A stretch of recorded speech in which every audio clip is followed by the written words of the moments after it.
Hello and welcome to this Conversations on Groong episode. Today we're talking with the world-famous scholar Jeffrey Sachs, who is a renowned economist, a recognized public policy expert, and a professor of sustainable development, poverty alleviation, and global economic policy. We'll talk about the recent twist in South Caucasus geopolitics, with the U.S. inserting itself into the region through this TRIPP, aka Trump route, aka Zangezur corridor, depends on who you're asking. We'll also ask Professor Sachs for economic advice for Armenia. Folks, we can't wait to begin our conversation with Professor Sachs. But first, an obligatory request for your help. You've heard of these 99-year leases on corridors, but we're not asking you for that kind of a commitment. 1 year at a time is good enough for us, and why not? We're the only independent English language podcast digging into Armenia, the South Caucasus, and global power games without any foreign funding. No petrodollars. No pipeline revenues. And no backroom deals. And not even Oval Office photo ops. So if you'd like to help keep us peeling back the layers of these peace treaties, these so-called corridors, and booming economies that may not actually be that booming, you can help us through Patreon or buy me a coffee at podcasts.groong.org/donate.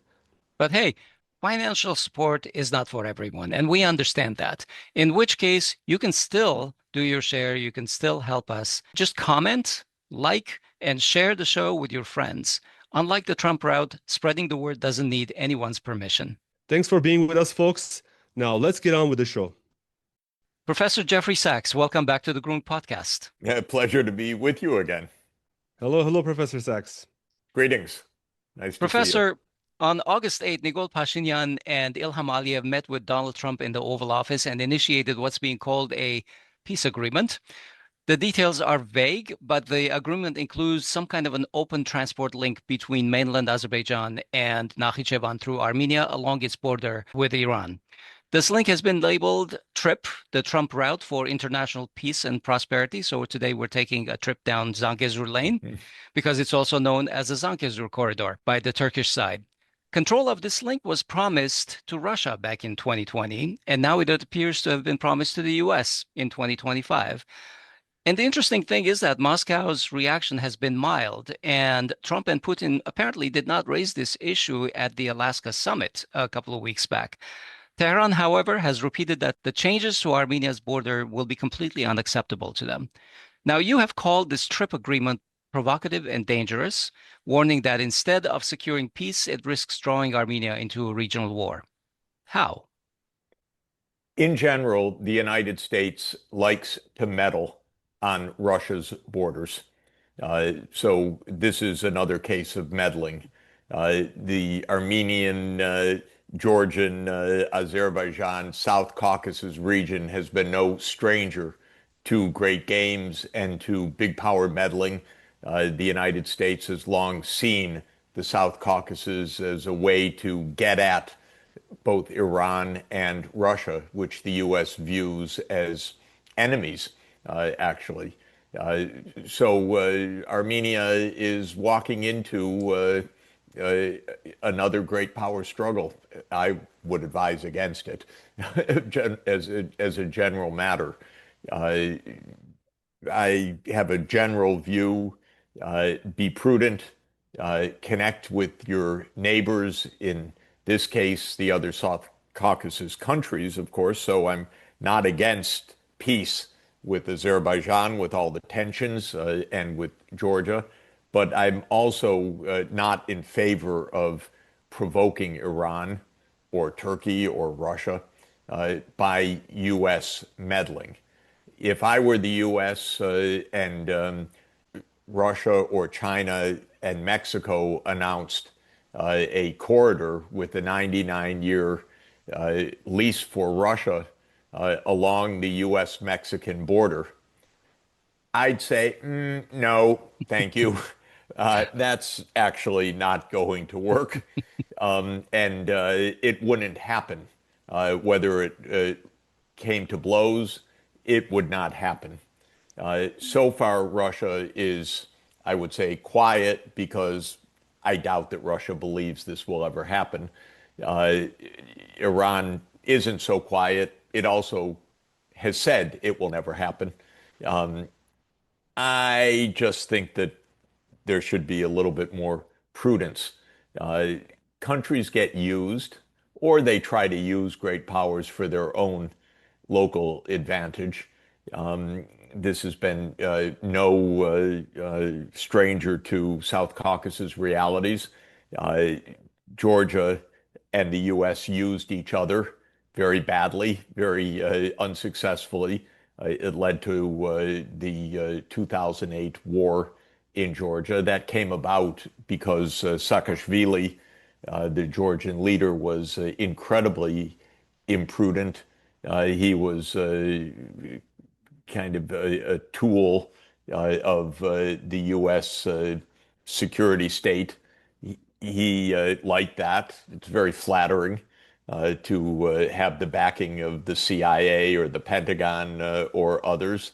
And so they get flattered. I listened to Saakashvili in 2008 talk about how wonderful all of this is, how Georgia is a European country, it's going to join NATO, and so on. He gave this in a talk in New York at the Council on Foreign Relations. I thought he was crazy. A few weeks later, Right. the war broke out.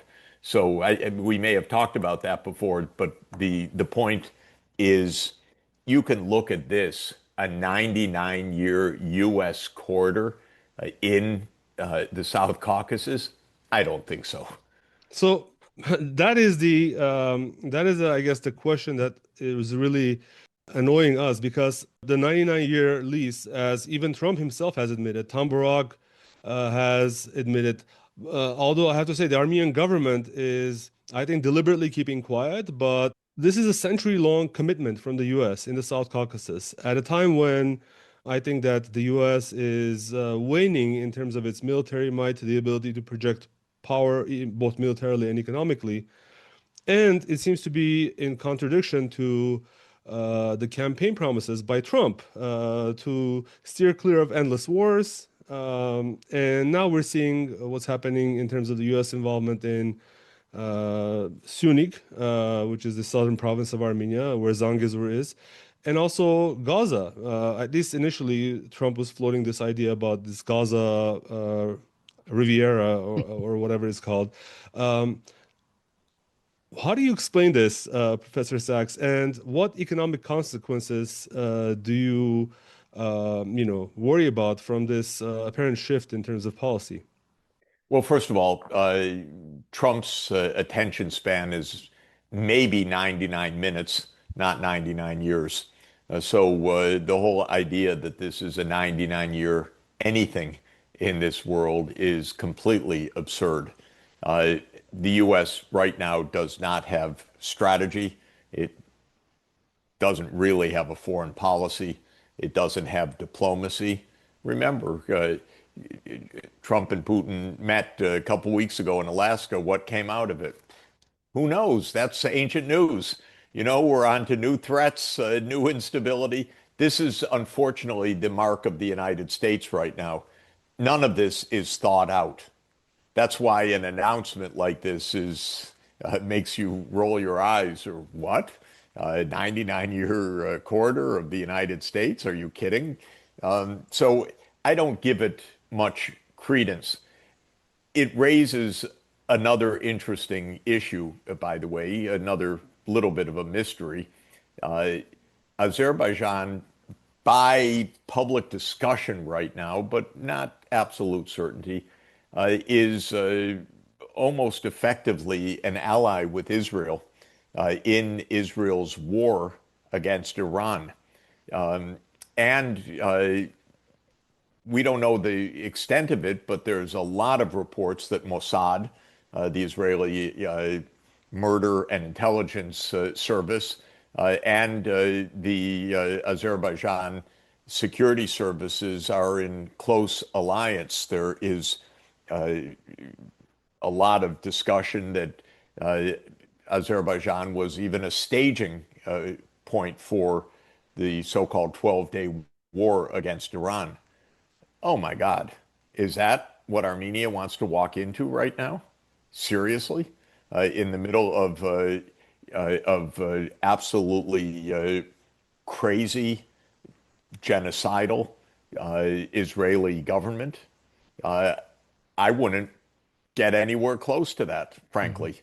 And if that's another part of this story, it's also really shocking and disturbing. So we don't know. I'm not just peddling rumors. I'm talking about things that are widely discussed. But something strange is underway of Azerbaijan and Israel at a time when I find Israel's actions abhorrent, uh, way beyond anything justifiable or allowable under international law. And that's yet another reason to worry that Armenia is putting itself in danger in the middle of an ongoing conflict. So Iran is a powerful neighbor. It should be regarded as such and treated prudently in that regard. Russia is a very powerful neighbor, and it should be treated prudently. Turkey is a powerful neighbor. No one could accuse Armenia of having a quiet neighborhood. This has been thousands of years of not an easy time. But that demands a lot of prudence and smarts. The United States does not come under the rubric of prudent and smart right now. It comes under the rubric of short-sighted, manipulative, and endangering its friends. You know, I often cite Henry Kissinger's famous adage that to be an enemy of the United States is dangerous, but to be a friend is fatal. Uh, I, for one, would keep a distance. I would never, as a sovereign country, give up sovereignty over part of my territory, especially when it is such a sensitive part of the territory. I would never allow U.S. security operations to come in, um, even to quote, protect the corridor. That's a provocation in its own right. Suppose the U.S. says, well, this is our corridor. Of course, we're going to police it. Well, that means military or paramilitary presence on Iran's border. Huh? Are you kidding? That's right. Who could want this, honestly?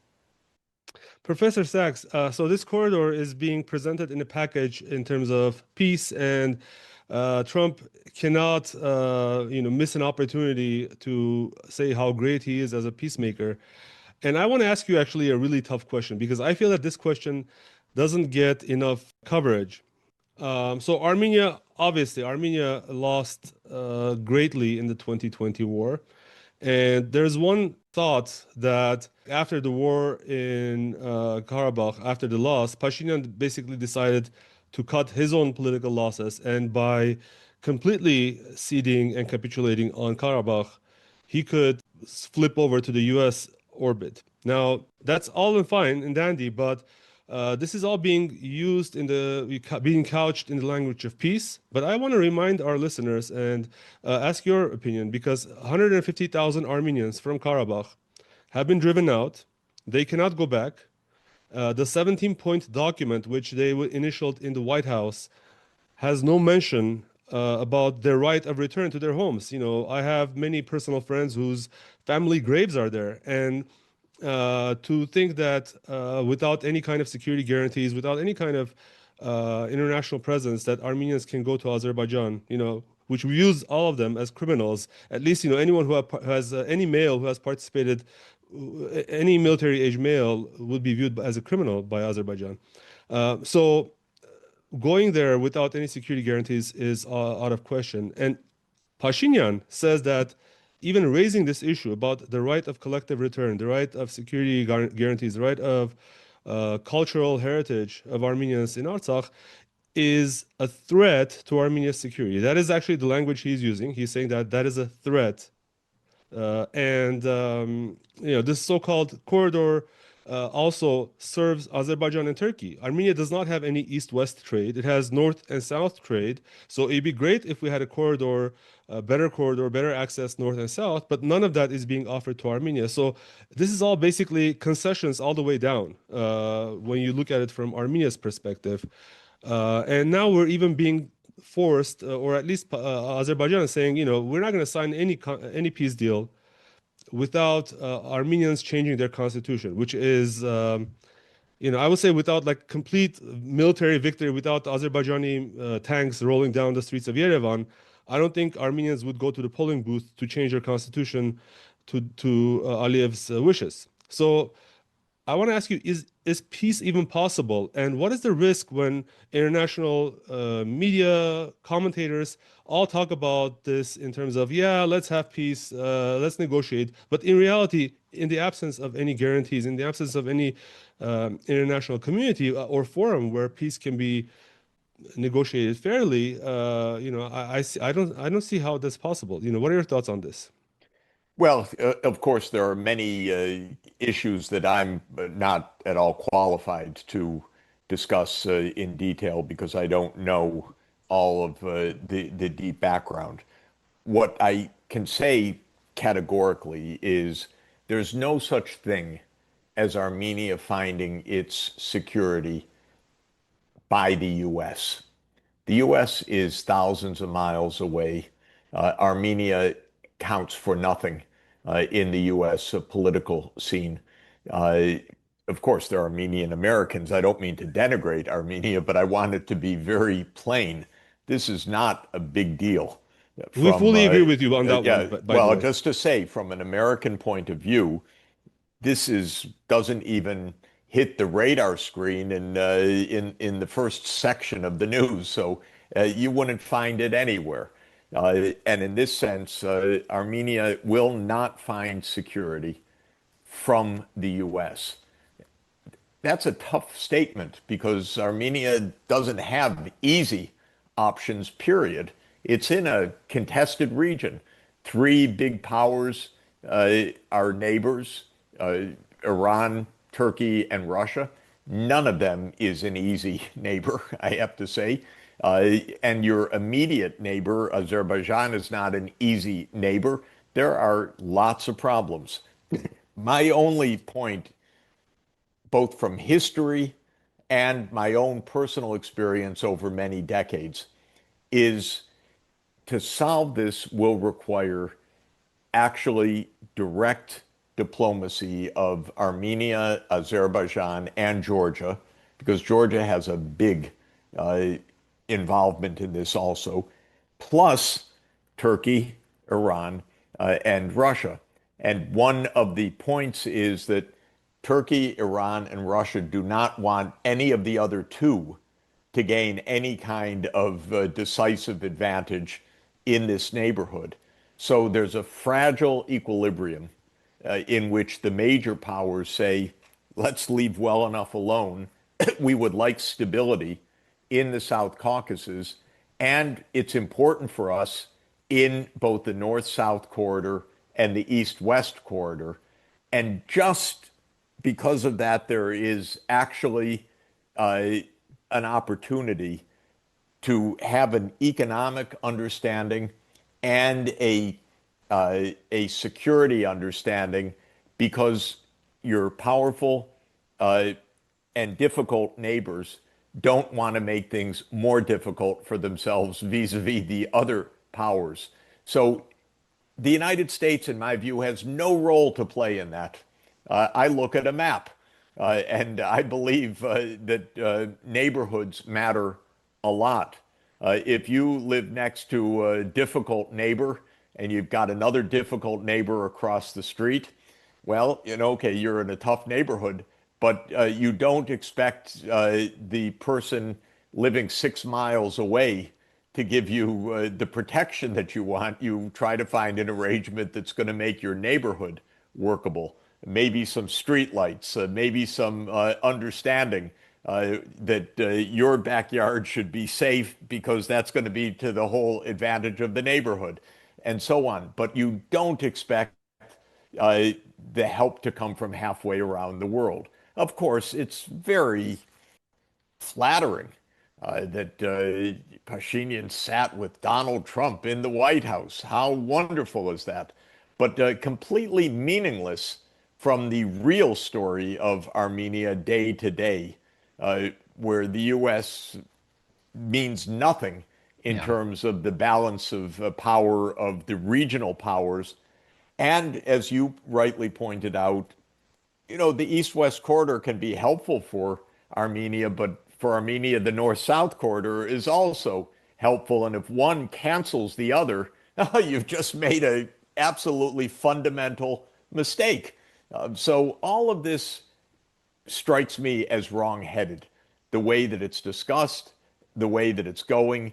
And I'm worried because I see it in the context of the unending games that the CIA and others play to basically annoy Russia and Iran.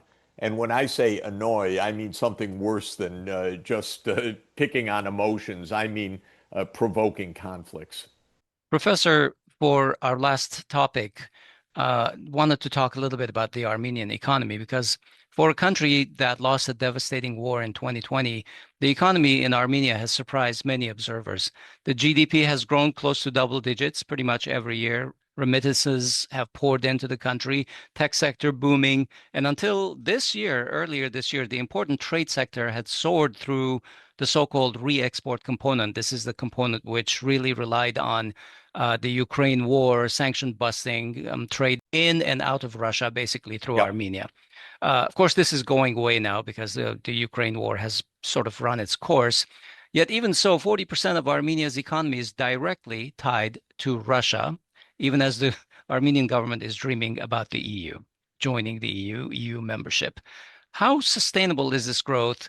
Is Armenia's economy truly stable? And what risks do you see ahead? We're looking for some kind of advice as to how to put Armenia's economy on a good level for its citizens. First, I'm again sorry to say, and I don't mean to be a bearer of bad news or just negative, but I think it is such a long shot that Armenia would ever join the European Union. If you're a classical geographer, it's actually the case that Armenia is in Asia, and so is so is Georgia, and so is Azerbaijan, because the divide between Europe and Asia is the ridge of the Great Caucasus Range, and so this isn't even geographic Europe.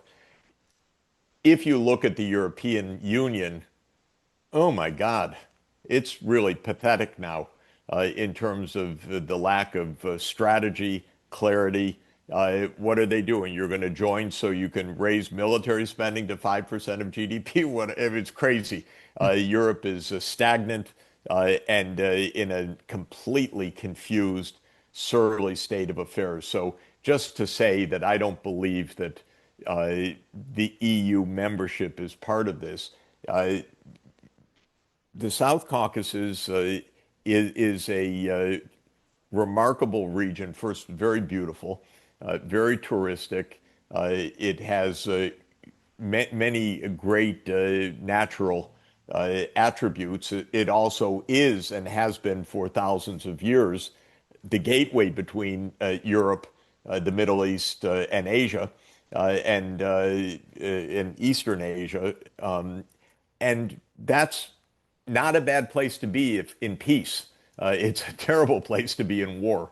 And so the point is peace and using the combination of Armenia's own economic endowments, which start with its people, its culture, its natural beauty, its agriculture resources, its other resources, and its geography as a gateway, east, west, and north, south. Those are the basic attributes for economic development. Naturally, countries trade with their neighbors. This is called the gravity principle in economic trade, like the physical force of gravity. So Armenia is going to trade with Russia, it's going to trade with Turkey, it's going to trade with Iran, as well as trading more broadly in the world. It's going to have tourists who are going to come to see Armenia and its great history and culture, and to see Georgia, and to see Azerbaijan and other places in the neighborhood.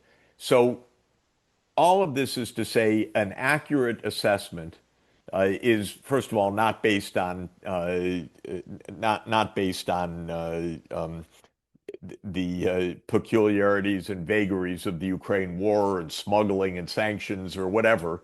It's actually based on human skills, on culture, on the physical geography, on trade and finance with the neighbors, and on the long-term development of basically Eurasia. And by Eurasia, of course, I mean both Europe and the vast expanse of Asia. China will play a big role in Armenia's future economically, not in a dedicated corridor with security, but economically. India will play a surprisingly large role because India will be the most populous country and a very large economy, at least the third largest in the world, if not someday overtaking the United States and becoming the second largest in the next 30 or 40 years.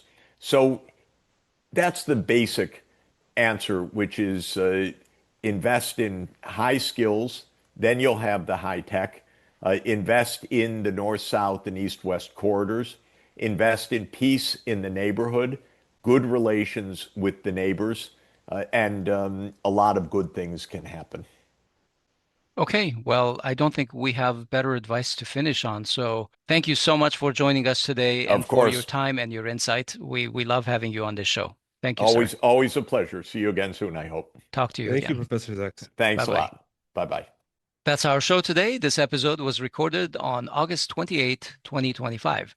We've been talking with Professor Jeffrey Sachs, who is the president of the UN Sustainable Development Solutions Network and director of the Center for Sustainable Development at Columbia University. He is the author of many best-selling books, including The End of Poverty and The Ages of Globalization. For more, you can see his page on our website, podcast.groong.org/episode number, and follow the links. And before we bid you farewell, we would like to ask you for one small request. Hundreds of you listen to us on various platforms such as Substack, Spotify, and Apple Podcasts. If you use those platforms, please make sure that you're subscribed to us on those platforms specifically. Subscribing helps push our episodes to more people and allows us to grow on those platforms. And it's free. It's something that you can do to help us. And if you're using Apple Podcasts specifically, we're not doing very good on that platform, I have to say. And whether it's on your iPhone, iPad, or Mac, you can also subscribe to us there and also leave a rating and write a short review to help us rise above the noise a little bit. And it doesn't have to be long, just a few quick words about what you think about our show. It will go a long way in helping new listeners find us. We really appreciate your support. It helps us keep the show going and growing. Thank you very much. I'm Asbed Bedrossian in Los Angeles. And I'm Hovik Manucharyan in Yerevan. We'll talk to you soon. Take care.